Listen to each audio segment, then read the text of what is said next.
Eu saúdo a todos nessa manhã com a paz do Senhor Jesus. O título da lição de hoje, irmãos, qual que é? Saulo de Tarso, o perseguidor. Saulo de Tarso, o perseguidor. Eu coloquei abaixo ali, irmãos, Saulo versus Paulo. Vocês podem já estudar, o pastor falou alguma coisa semana passada.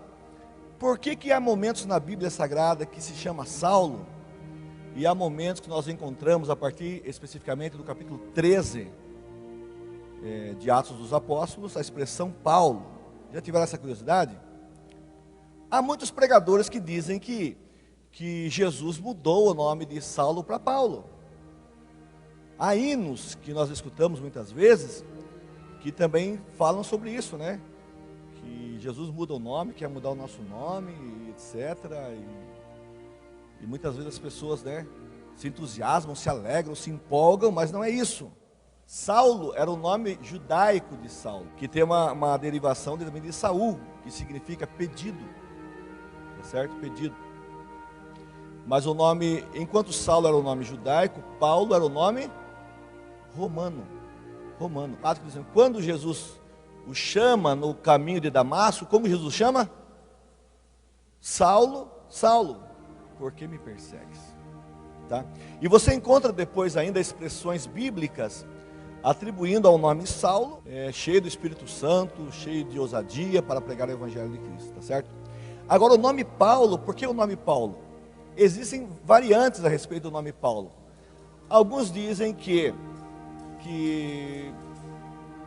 como era comum usar ambos os nomes, você poderia usar ele optou por usar o nome Paulo depois, e simplesmente. Outros dizem que, na verdade, a partir do capítulo 13 de Atos dos Apóstolos, começa a expressão Paulo, foi uma atribuição do próprio escritor de Atos dos Apóstolos. Alguns dizem que ele mesmo escolheu ser chamado Paulo depois, como era um nome romano, e ele estava trazendo agora já convertido ao cristianismo, ele teria mais acesso para a pregação da palavra, entendeu?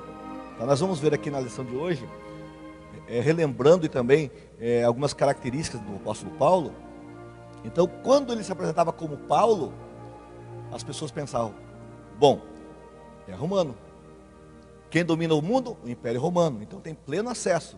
Ele usava alguma questão até política para ter livre acesso para a pregação do novo evangelho que ele tinha aceitado, que era em Cristo Jesus, entenderam? Outros dizem que Lucas, como escreveu o livro de Atos dos Apóstolos, que foi escrito por Lucas simplesmente achou por bem começar a chamá-lo de Paulo, tá? A partir da conversão daquele procônsul chamado Sérgio Paulo, e isso está a partir do capítulo 13 de Atos dos Apóstolos, tá bom? Agostinho diz o seguinte, quando Paulo traz aquela expressão, que ele era o menor dos apóstolos, Agostinho, ele traz uma explicação que Paulo escolheu ser chamado assim, porque da maneira que ele vivia outrora, antes do cristianismo, agora como convertido, ele reconheceu isso a relatos bíblicos, que ele era o menor, e Paulo justamente significa o menor, e quando ele se apresenta menor dos apóstolos, ele significa pequeno, o menor, a expressão Paulo significa isso, tá bom? Mas não tem nada a ver que Jesus mudou o nome dele não, tá? Se alguém pregar, você já sabe, não é isso não. Irmãos, Tarso, onde que ficava Tarso? Eu coloquei lá em cima. Vocês percebam que no título da lição a gente aprende muita coisa, Tarso era a cidade de Paulo, ou Saulo, e ela ficava na Cilícia, não é a Sicília, tá, irmãos? É Cilícia, que ficava na Ásia Menor, e existe também Sicília, na Itália, E a Cilícia ficava na Ásia Menor, e eu coloquei 1000 quilômetros de Jerusalém. Por que eu coloquei 1000 quilômetros de Jerusalém? Depois eu vou trazer mais um dado para vocês, que Paulo, ele era judeu também, tá? Da tribo de Benjamim, seu pai era judeu. Então, mas como judeu, ele morava a 1000 quilômetros de Jerusalém, que era a região de Israel, de judeu da diáspora. O que significa diáspora? A diáspora é a saída, vamos dizer assim, a fuga de muitos judeus, e sempre houve, na história do povo judeu, irmão, sempre houve diásporas, né? Porque vocês percebem que desde lá no Antigo Testamento, né, houve perseguições para eles, e também no Novo Testamento.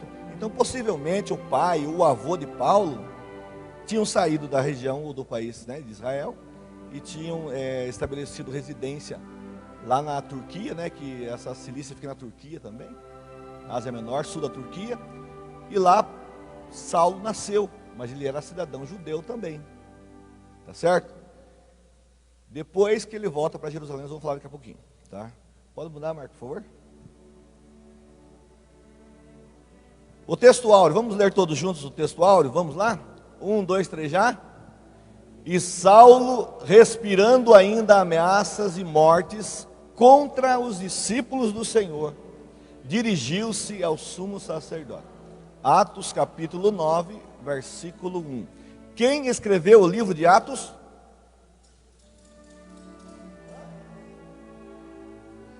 Existe algum outro livro, Dr. Vitor, que Lucas tenha escrito? O Evangelho de Lucas.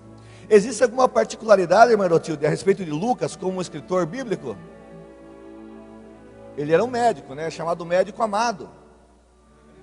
Era grego, Dr. Vitor, muito bem. Ele foi o único escritor grego de todos os escritores da Bíblia, irmãos. Essa é uma curiosidade, né?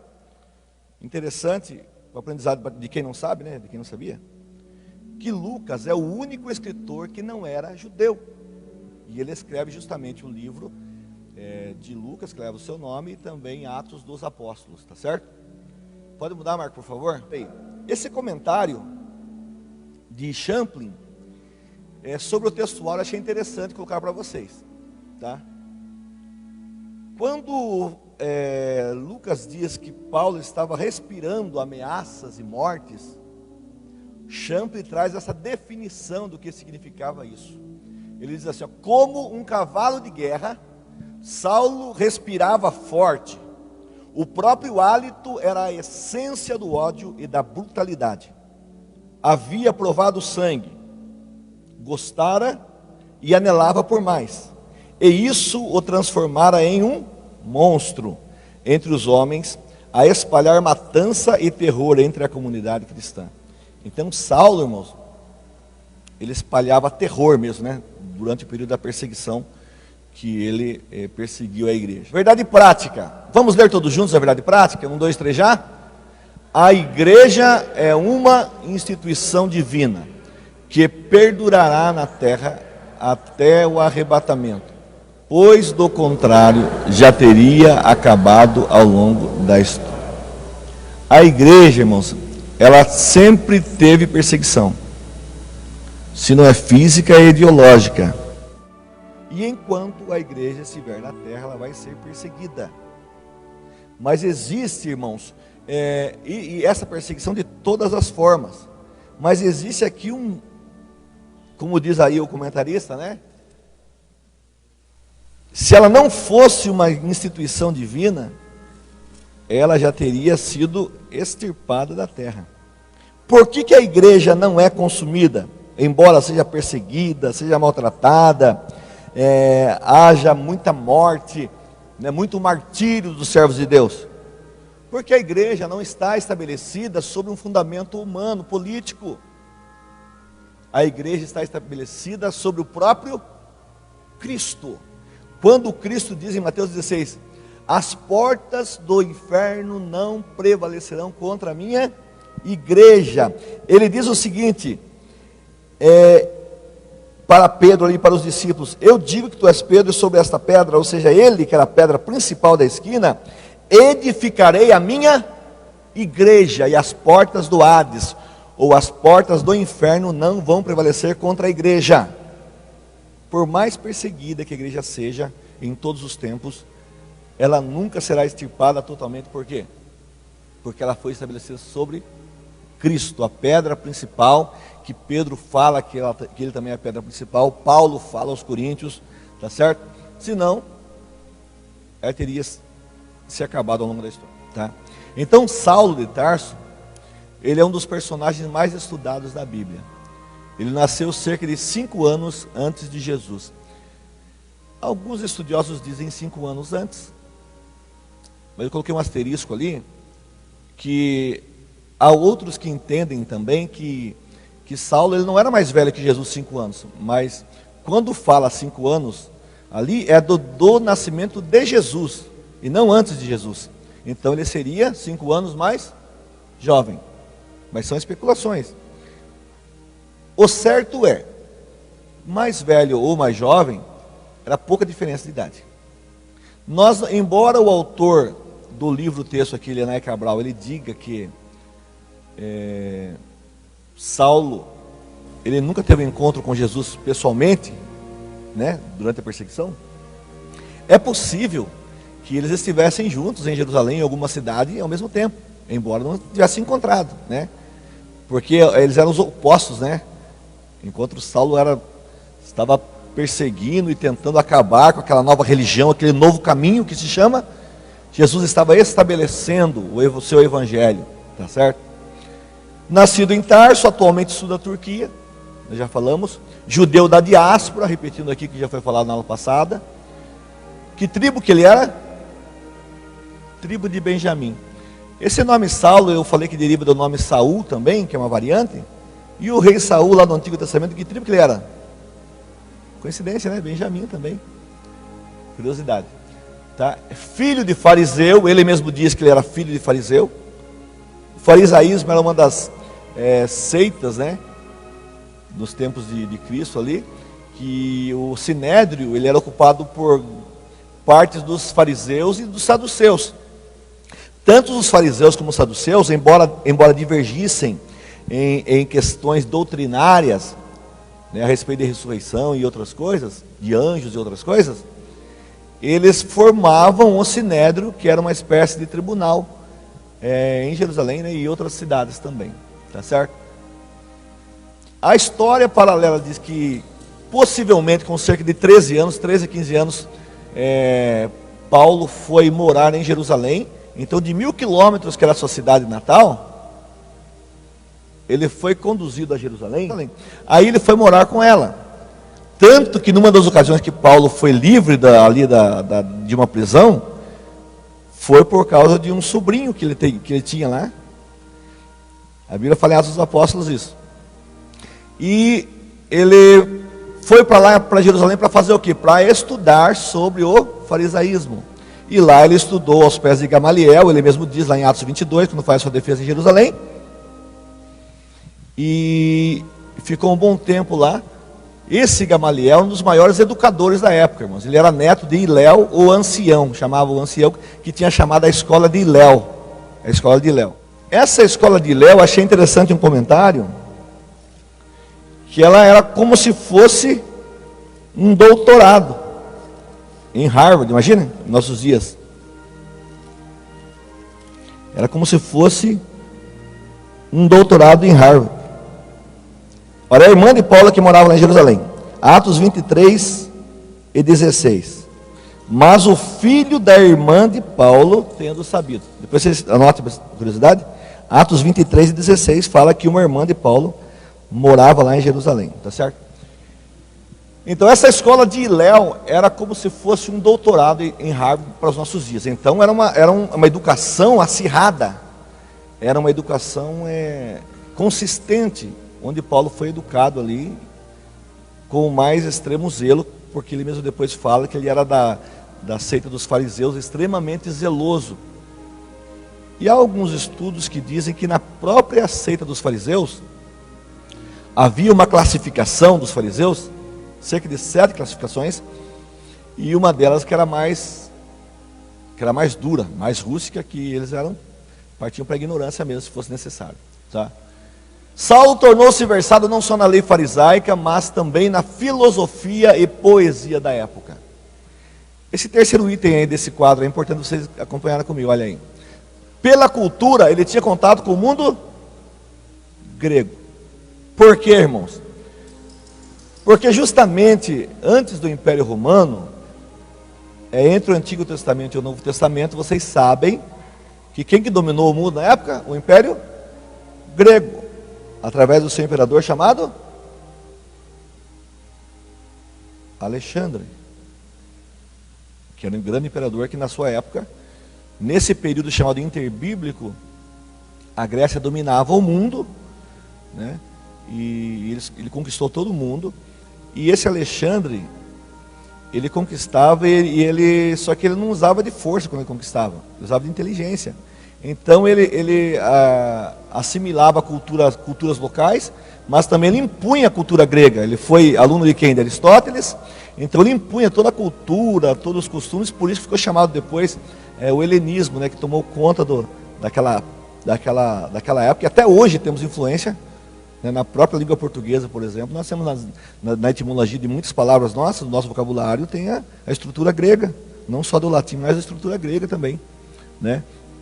E esse Alexandre, ele dominou e havia aquela influência muito forte do mundo grego ainda, naquela época de Cristo, em toda a cultura, em toda a poesia, em toda a filosofia. A língua que eles falavam era o grego koineu, o grego popular, tá? Então, nós aprendemos que Saulo, como culto que ele era, estudioso e preparado, tinha contato com o mundo grego, tinha estudado muito. Como judeu, filho de judeu e fariseu, estudando aos pés de Gamaliel, ele tinha legitimidade religiosa para defender a sua seita, né, a sua religião, o judaísmo. E como cidadão romano, porque ele era cidadão romano também. Vocês se lembram que em mais de uma ocasião, em Atos 16, em Atos 22, se não me falha a memória, ele avoca para si a questão da cidadania romana, que o seu pai tinha. Então ele não poderia ser tratado de qualquer forma, tanto que lá em Filipos, o que acontece lá? Quando ele é preso, ele é espancado, né, juntamente com Silas. Depois, quando ele fala que era cidadão romano, as autoridades ali, os magistrados, eles dão uma recuada e falam: como que você é cidadão romano, né? Aí vão pedir gentilmente para que ele deixasse a cidade, né? Aquela brutalidade, em princípio, de ter rasgado as roupas deles, e espancado e lançados no cárcere. Depois eles vão pedir educadamente: não, se os magistrados nos mandarem espancar, eles que venham até nós, lembra do texto de Atos 16? E peçam para que nós saímos da cidade, que nós vamos sair. Mas agora mandar recado, não aceito recado, porque eu sou cidadão romano. E aí eles foram os próprios magistrados lá, pedir gentilmente: deixa a nossa cidade, por gentileza, né? Falar educadamente com Paulo, porque ele era cidadão romano. Então, como cidadão romano, ele tinha pleno acesso à vida política, na verdade, e livre trânsito por todo o Império Romano. Tanto que eu falei em princípio para vocês, que ele usa esse nome Paulo Romano, para que ele tivesse um livre trânsito de propagar o Evangelho de Cristo após sua conversão. Saulo tornou-se culto e hábil, então, em todas as áreas, tá? Ele era poliglota, falava o grego koiné, que era a linguagem popular do povo, já da influência grega, né? O hebraico clássico ele falava, o latim e o aramaico, tá? Quando você abre a Bíblia em Atos capítulo 22, quando ele faz a sua defesa em Jerusalém, ele começa a se defender. Algumas traduções falam aramaico, outras traduções falam hebraico. E isso causou espanto lá para as pessoas, porque dá-nos a entender. Abra a Bíblia de vocês para vocês verem aí, é uma curiosidade. Dá-nos a entender que eles não estavam muito preocupados não, porque aqui já estava falando da perseguição dele, né? Da prisão e perseguição dele. Ele começa a se defender falando assim: irmãos e pais, ouvi agora a minha defesa perante vós. Versículo 2: quando ouviram que Elias falava em hebraico, algumas traduções falam aramaico, o que acontece? Olha aí, irmãos, um detalhe bíblico. É importante vocês lerem a Bíblia, estudar, ler, meditar, mas quando for estudar, ficar atento a alguns detalhes. Quando Paulo começa a falar em hebraico, o que acontece? Surpreendeu a todos. O que mais? A minha tradução diz: maior silêncio guardaram. Porque quando ele vai para se defender, o que acontece? Havia um tumulto no ambiente. Mas quando ele começa a falar em hebraico, porque ele só ouviu falar em grego, na maioria das vezes, porque era a linguagem popular. Entenderam a importância, irmãos, de termos a ser um preparo cultural, intelectual para a propagação do Evangelho de Cristo, você vai impor uma legitimidade maior, as pessoas vão dar mais atenção para você. Porque nós, às vezes, nós mesmos temos uma cultura que o Evangelho é só para o povão. Há uma influência drástica inserida na questão da teologia da prosperidade, que parece que o Evangelho é só para a gente que está sofrendo, que está padecendo, que está na pobreza. Existe uma minimização da essência e do poder do genuíno Evangelho de Cristo, que vai muito mais além da vida terrena. E Paulo aqui, ele começa a falar em hebraico, as pessoas, opa, não é qualquer um que vai falar com a gente agora, não é verdade? Não é qualquer um que vai falar conosco. Então, e ele ali, ele coloca as suas qualificações. Não, eu estou sendo perseguido por causa da fé, mas eu não, em outras palavras, não sou qualquer um não, vocês sabem quem eu sou, né? Vamos ler daqui a pouquinho na leitura bíblica, né? É que o assunto é palpitante mesmo, né? Dá vontade de falar lá na frente já. Mas ele coloca, eu sou judeu, sou cidadão romano, mas sou judeu também, sou fariseu, sou zeloso. Aqui em Jerusalém eu estudei com Gamaliel. Então, irmãos, ele tanto falava o grego como o hebraico, como o latim, como o aramaico. E sempre vai ser útil para você aprender uma nova língua, né? Quantas oportunidades nós temos hoje em dia, né? Na própria internet, você aprender uma nova língua aí, e perdemos muitas vezes tempo em outras coisas, tá? Após sua conversão, ele empreendeu 3 viagens missionárias e escreveu quantos livros do Novo Testamento? 13 livros, que temos mais garantia que ele escreveu, mas eu coloquei um asterisco ali, porque alguns atribuem também o livro de Hebreus a Paulo. E lembrando também, tem as cartas perdidas, né, de Corinto, que ele tinha escrito, não foram inseridas no cânon sagrado aqui, porque se perderam, mas ele escreveu muito mais.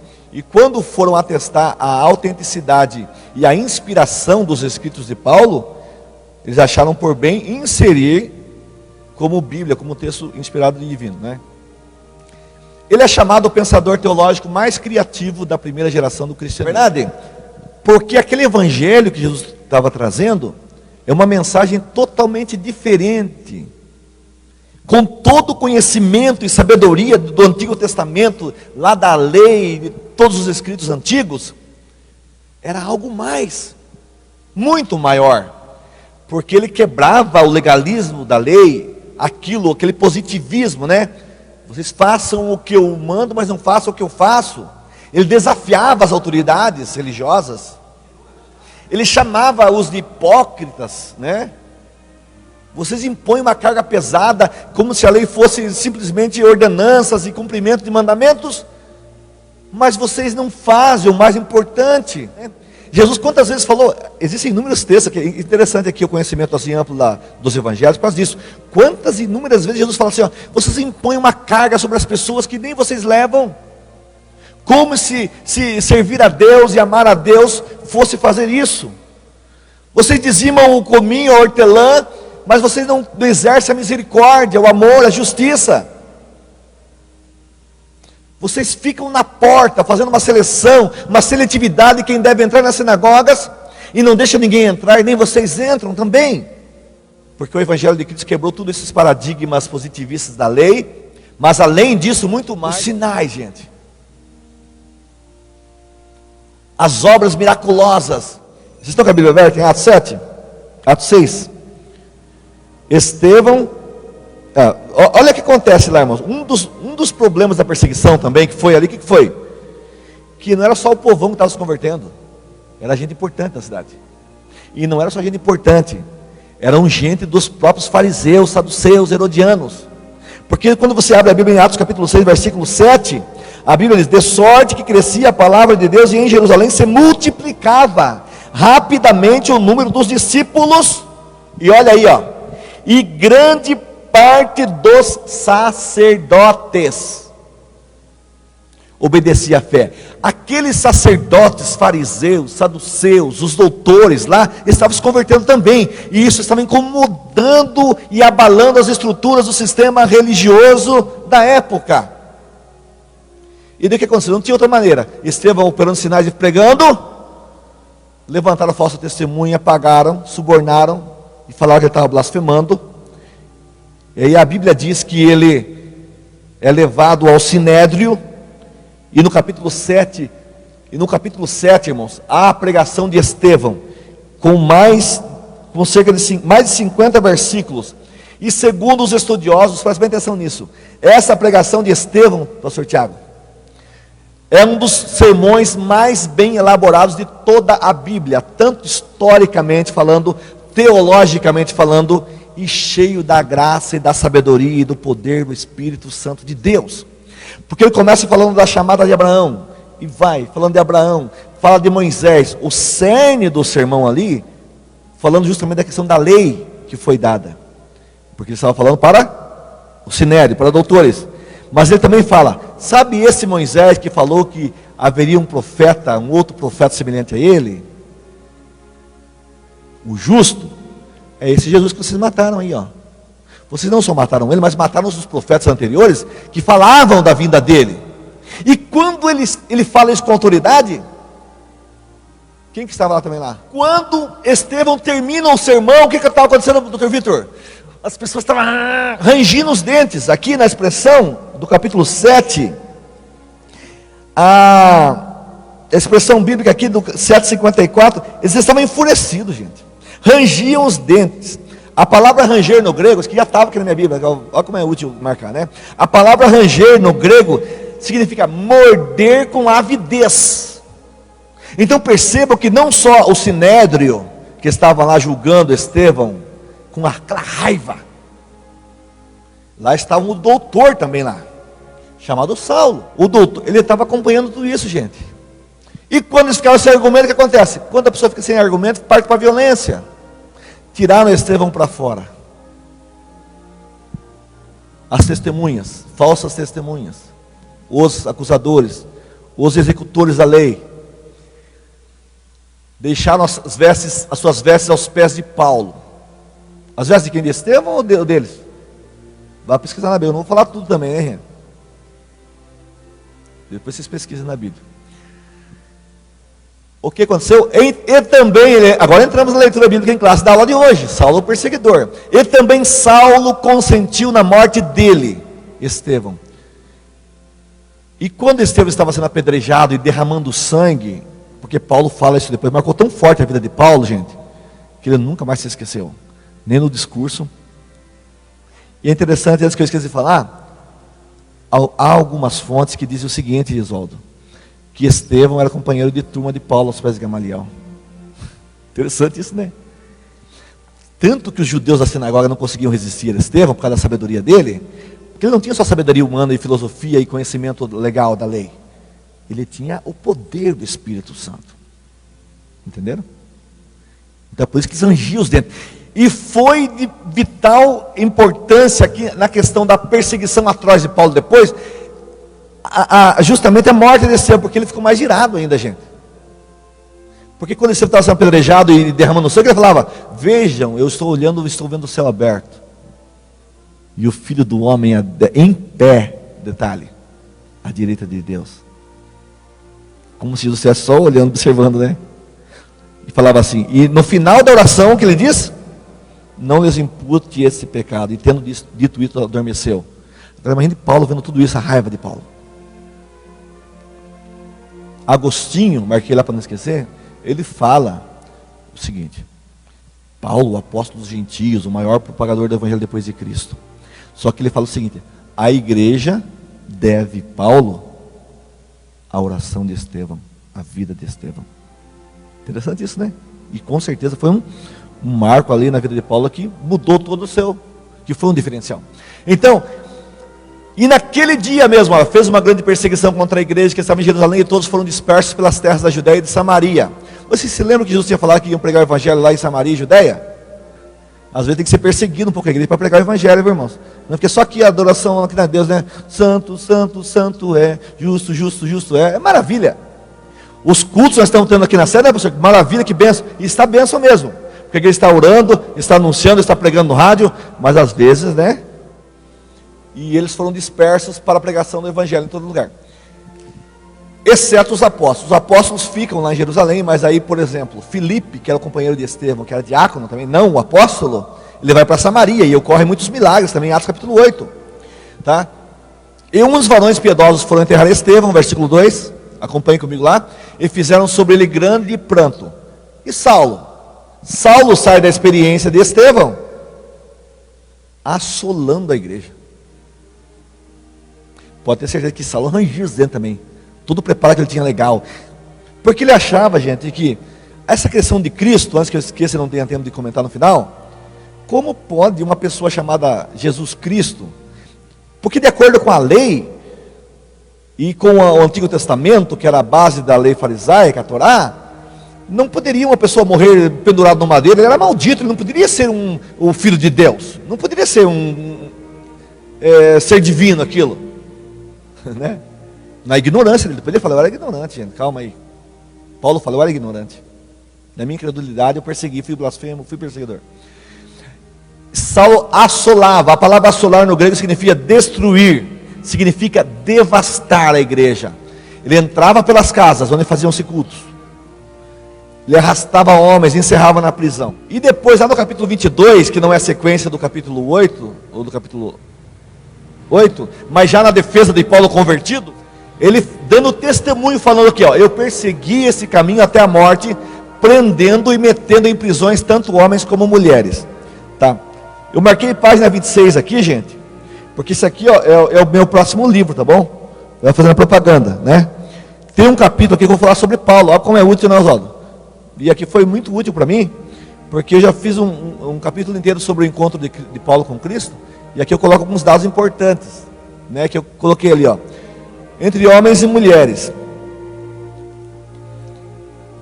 Ó, tendo em vista que mesmo convertidos àquele novo caminho, os judeus frequentavam as sinagogas, ou seja, por que Paulo entrava nas sinagogas? Não era só os judeus da lei lá e do judaísmo que ocupavam a sinagoga, não. A pessoa se convertia ao cristianismo, mas também queria frequentar a sinagoga. Só que eles iam à sinagoga para servir a Cristo, adorar a Cristo. Imagina a raiva deles, muito mais raiva, né? Porque eles pegavam, nossa religião é exclusiva aqui, é só os fariseus, é só o judaísmo, não o cristianismo. Eles entravam nas sinagogas e arrastavam e prendia. Isso que Saulo fazia, tá? E aqui ele está testemunhando, tanto homens como mulheres. E daí ele fala o seguinte: como também o sumo sacerdote me é testemunha, e todo o conselho dos anciãos, e recebendo desses cartas para os irmãos, fui a Damasco. Damasco, irmãos, era uma cidade que era um centro geográfico, político de suma importância, porque ela tinha vários acessos para o mundo da época. Só na cidade de Damasco havia cerca de 30 a 40 sinagogas. Agora vocês imaginem Paulo em Jerusalém, pegando carta de Caifás, o sumo sacerdote, formando a sua comitiva para ir para Damasco, porque eles estavam preocupados com a propagação do Evangelho de Cristo, esse novo caminho que eles chamavam. Aí ele viaja 240 quilômetros de Jerusalém até Damasco para trazer presos aqueles que estavam professando o cristianismo. Um dado importante que tem aqui no meu livro aqui também, que vai ser o seguinte: a heresia, porque para eles eram os hereges, os cristãos eram os hereges. A heresia, irmãos, era catalogada tanto como crime civil como religioso. E então era justificável, doutor Vitor, você pegar uma autorização como se fosse hoje em dia na lei penal. Você tem uma ordem, um mandado de prisão, e você pode viajar a todas as cidades para prender aquela pessoa que está imputada naquele crime, né? Ou liminarmente, ou em virtude de uma sentença condenatória. E a heresia, que eles chamavam os crentes, os cristãos de herege, habilitava-os a terem essas cartas, essas autorizações, para prender, para arrastar, para algemar. E foi isto que Paulo sai para fazer lá em Damasco. Só que durante o caminho, versículo 9: bem tinha eu imaginado do que contra o nome de Jesus o Nazareno devia eu praticar muitos atos. Por quê? Porque ele achava que eles eram hereges, achavam que os cristãos eram blasfemos, achavam que os cristãos eram uma ameaça à verdadeira religião, não só a nossa religião. Está certo, a salvação e a adoração a Deus é só na minha igreja aqui, no judaísmo. O que também fiz em Jerusalém, e havendo recebido o poder dos principais dos sacerdotes, olha aí, irmãos, é Paulo falando isso aí depois da conversão, tá? Encerrei muitos dos santos nas prisões e quando os matavam, eu dava o meu voto de consentimento. Então, percebam que Estevão foi só mais um. Paulo consentiu na morte de muita gente. Agora, esse homem ser escolhido por Deus para ser um apóstolo dos gentios, para ser um pregador da palavra, tanto que a fama dele era tão grande que quando Jesus aparece para Ananias lá, né? Fala, Ananias, vai lá na casa de Judas, na rua chamada Direita, e lá tem um vaso que eu escolhi lá. Mas quem que é, Senhor? Vamos contemporizar. Saulo era famoso de matar crente, irmãos. Aí Ananias, é para eu ir lá orar por ele que ele está convertido. O que Jesus fala para Ananias? Vai lá, Ananias, que para mim ele é um vaso escolhido para levar o meu evangelho perante reis e gentios. Porque Jesus estava falando que esse perseguidor, ele vai ser tão perseguido por causa do meu nome, do meu evangelho. Só que a mesma legitimidade, competência e capacidade que Paulo tinha, irmãos, quando perseguia os cristãos, era a mesma coragem que ele tinha para defender Cristo como o único meio de salvação. E ele fala, eu castigava, obrigava a blasfemar. A opressão e a violência de Paulo, irmãos, não era só física, mas era também psicológica. Chamava os crentes, arrastava e falava, você agora blasfema contra Jesus, senão você vai morrer. Mas quando ele fazia isso? Depois ele fala para Timóteo, olha lá no finalzinho lá. A mim outrora, eu que era blasfemo, né? Eu que era perseguidor e injuriador, mas alcancei misericórdia, porque eu fiz ignorantemente na minha incredulidade. Quando alguém te ofender por causa do evangelho, irmãos, quando alguém te ofender por causa do evangelho, for grosso com você, chato, tenha paciência, que a pessoa está na ignorância, na incredulidade. Eu já tive pessoas que falaram para mim assim, mas falou tanta asneira para mim, que aí hoje, às vezes, assim, quando eu estou no púlpito, está do meu ladinho no púlpito lá, irmão, bênção. Porque lá no passado, né, a gente trabalhou junto, né? Pensa, a perseguição nunca parou, vai continuar até Jesus voltar. Aí é um quadro dos irmãos lá que morreram martirizados, né? Pedro, crucificado a cabeça para baixo, Simão Zelote, André crucificado, Filipe, Paulo decapitado por Nero na década de 60, 70. Aquele que era perseguidor foi perseguido e morreu. Foi preso uma vez, foi preso 2 vezes. E daí na segunda prisão, quando Paulo viu que não ia escapar, o que ele falou? Combati o bom combate, acabei a carreira e guardei a fé. Eu estou sendo oferecido como libação. Paulo estava falando o seguinte, a minha vida agora, não vou escapar, mas eu consagro a minha vida a Deus como uma oferta para Deus. Entenderam? O potencial e a virtude e a graça de Paulo. Bartolomeu foi morto, decapitado, esfolado vivo. Tiago, justo. Tadeu, Mateus, morto. Matias foi queimado. Tiago menor foi apedrejado, foi lançado do pináculo do templo, depois não tinha morrido ainda, apedrejado, e acabaram de matar, espancado. As 10 maiores perseguições nos primeiros séculos de Nero, irmãos. Nero em 64, quando existe o incêndio de Roma, em 64, Roma ficou quase totalmente devastada. Alguns dizem, historiadores, que Nero que botou fogo em Roma, mas como a história diz que justamente os bairros que foram pouco atingidos pelo incêndio eram os bairros onde moravam os cristãos, e nós podemos entender que foi um livramento de Deus, na verdade. Nero usou o argumento e falou, não, então foram os cristãos que incendiaram Roma, e começou a persegui-los, matá-los, e os cristãos eram feitos lamparinas à noite, eram embebidos em piche, e eles colocavam fogo nos cristãos, nas ruas da cidade de Roma, nos jardins do imperador, para iluminar a noite. Foram martirizados aí durante Nero, e durante o período de Nero, que Paulo foi decapitado. Depois Domiciano, que eu falei para vocês, que queria que cultuasse a sua inteligência, e quem não cultuasse era morto. E depois os demais imperadores aí que perseguiram até mais ou menos nos anos 300, daí que depois dos anos 300 que houve a conversão, né, entre aspas, de Constantino. A igreja hoje está perseguida? Está. Eu peguei esse quadro de 2012, irmãos, que diz o seguinte, que mais de 2 milhões de cristãos sofrem intensa perseguição nesse momento. Isso em 2012. Cerca de 250 milhões de cristãos sofrem algum tipo de perseguição no momento que foi feito esse estudo. Daí eu peguei um dado de 2020, que houve 320 milhões de cristãos perseguidos no ano de 2020. No século 20, 45 milhões de cristãos foram mortos. Um cristão é assassinado a cada 5 minutos, todas as perseguições físicas. De 10 perseguidos em países islâmicos, 7 são cristãos. Desde 1945, 10 milhões de cristãos emigraram por conta da perseguição. 1 em cada 3 cristãos sofre perseguição. E quando não sofre perseguição física, sofre perseguição ideológica. Quando você vê aí nas redes sociais, nas emissoras de televisão, tudo que é contrário aos princípios morais da palavra de Deus é uma forma de perseguição. Mas nós temos que defender a palavra de Deus. E ainda acreditarmos e anunciarmos o Evangelho de Cristo, que é o único Evangelho capaz de salvar as pessoas e dar a esperança da vida eterna. Muito obrigado pela atenção de vocês, que Deus os abençoe.